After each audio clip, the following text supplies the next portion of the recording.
Orla, and I do think that what Deputy Harris calls the days of auction politics are in actual fact the days of democratically elected governments being able to bring in policies that meet the needs of people and are accountable to the electorate. Instead, what we have in this piece of legislation really is a move away from that and the enshrining in law of neoliberal policies forever and in perpetuity. And we have the spectacle, really, if you like, of a government being elected who wants to implement different economic policies and finding that that will and that mandate is in contravention with our law if we pass this bill here today.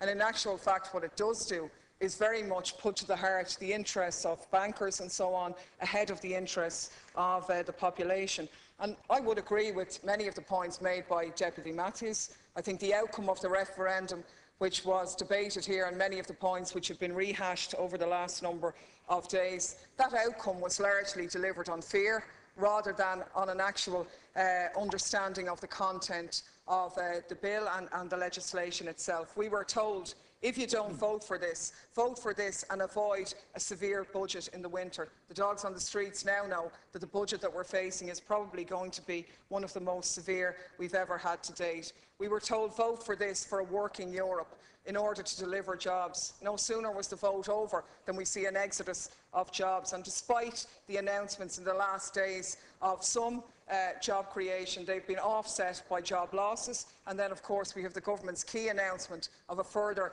loss of 8,000 jobs in the public sector. And that really is the direction that this is going. And, you know, in some ways, when we look at the policies that we have been carrying out over the past number of years and the strategy that's been outlined by this, weigh it up against the admissions of the IMF that they got their austerity sums wrong.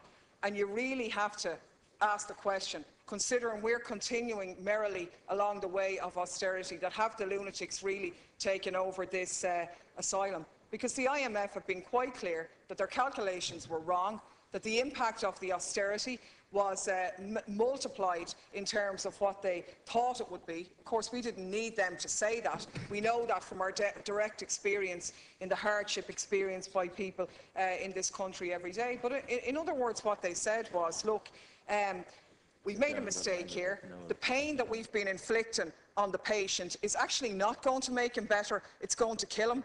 But you know what, we're going to carry on anyway because that's what we said we would do. And that's the logic of us passing this legislation here today. When you add in on top of that the consistent downward revisions of the growth figures in this economy, the fact that we've consistently got the growth figures wrong and always overstated them, look at the facts that there's no international recovery, that our domestic demand is being slashed and devastated for the 7th successive year, and you really have to say that it is time to call a halt, and continuing with austerity and enshrining it in law actually isn't a good idea. It's a very, very bad idea. It's not just that it's not part of the solution. These policies are actually adding to the problem, and those points absolutely have to be taken on board. It is, and let's be clear about it, this is about putting the needs of bankers and bondholders ahead of the interests of ordinary people. In effect, it is about legitimising, normalising the socialisation of private debt, and it does nothing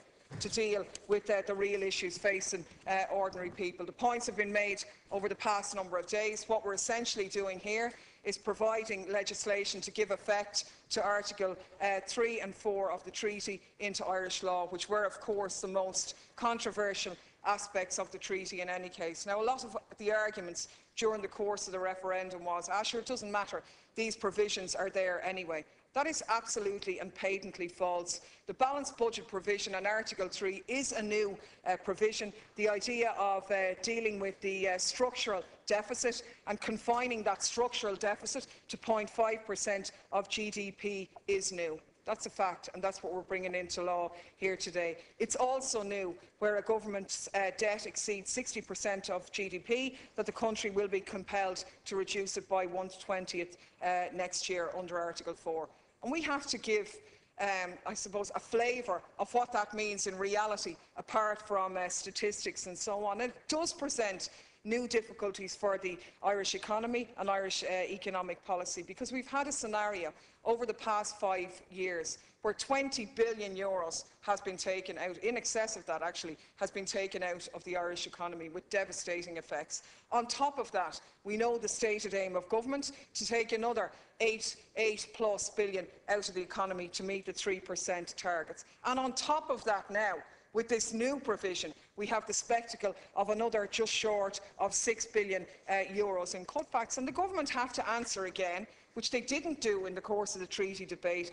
Where is that money going to come from? Is it the cuts in disability to 16 to 18-year-olds that we see flagged? Is it a tax on elderly citizens, taking away their electricity, lowering their rates? Is it attacking universal payments like child benefit? Is it taking 500,000 hours off the home helps? Is it butchering the pay, ultimately, of public sector workers or slashing jobs further there?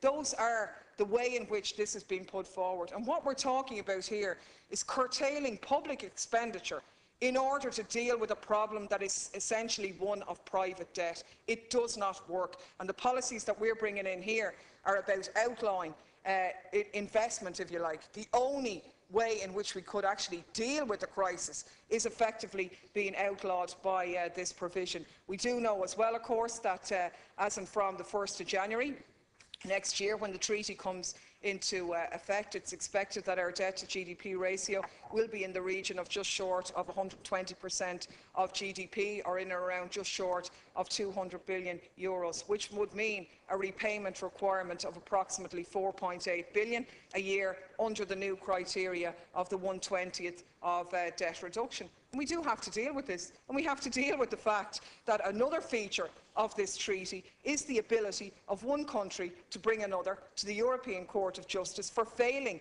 to meet the criteria laid down in the structural deficit. This is a new provision. In the case of Ireland, they could impose penalties up to 0.1% of GDP on the country in question, and in Ireland that would be the equivalent of €1.6 billion penalty in the case of Ireland.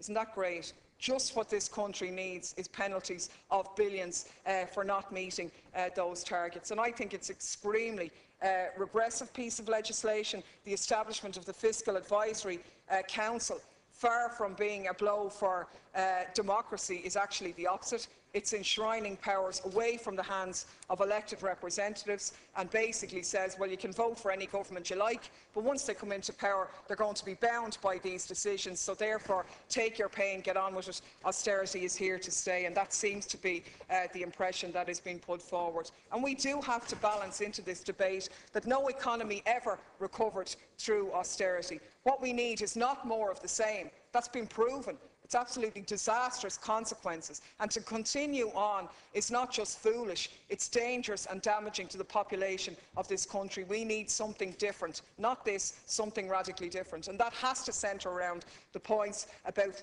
reducing the debt burden. That will not go away, and unless it is addressed, there is really no future for this country. The second thing that has to be done, which is not being done, is put people to work.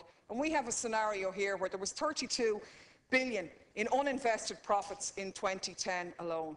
Why isn't the government taking measures, putting on taxation and so on, to encourage job creation and to use that money to ensure that jobs are created out of those billions in profits that are being earned off the backs of people in this country? We had the spectacle of the ECB loaning over 1,000 billion to banks at 1% to pay back debts, to pay back bondholders. Meanwhile, we have the spectacle here of jobs being created in wind and wave energy, where we are to the forefront of that technology because of our geographical conditions.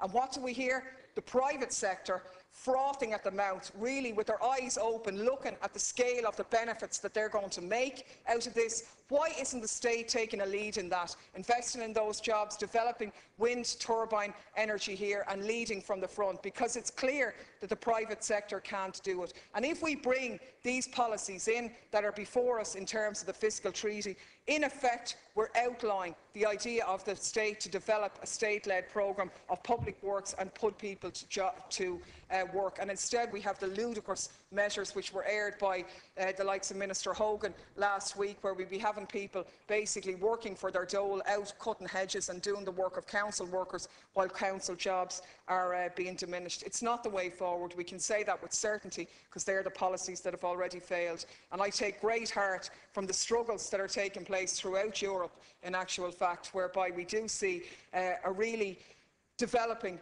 momentum in Portugal, in Spain, in Greece and so on, of ordinary people taking to the streets, the spectacle of more general strikes and so on, the fact that the Portuguese workers forced the government to withdraw a brutal attack which would have meant workers losing a month's pay a year. And it's actually very pro-European, and it's a gesture of solidarity for us in Ireland to align ourselves with those people and to say we're on their side, their fight is our fight, and part of our support for that should be, in my opinion, a rejection of this treaty, not bringing it into law, and the beginning of the debate for an alternative strategy instead.